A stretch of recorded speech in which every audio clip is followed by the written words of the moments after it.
Module 8, Lesson 6, API Keys. Everything you do in this UI can be done by your own software through the API. Create subscribers from your product's sign-up flow, trigger campaigns from your systems, pull stats into your dashboards. The key is how your code authenticates. Open Settings, then API Keys.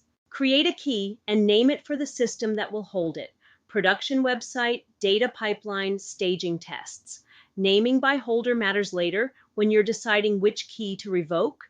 The key is shown once at creation. Copy it into your secret manager now. After this screen, simple marketing stores only a fingerprint, and nobody, including support, can show it again. Resist the temptation to share one key everywhere.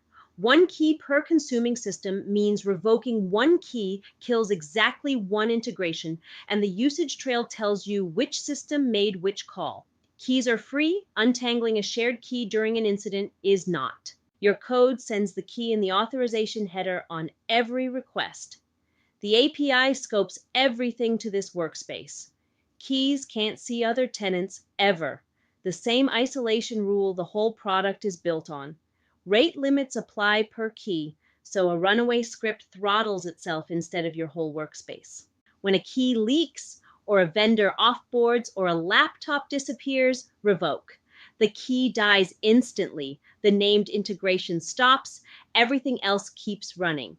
Rotate keys on a calendar yearly at minimum, so revocation is a practiced motion instead of an emergency one. Module 8 done. Custom domain M365 identity, your own sending domain, billing, webhooks, and keys. The workspace is production grade. Next module, migrations and integrations, starting with bringing your list over from Constant Contact. See you there.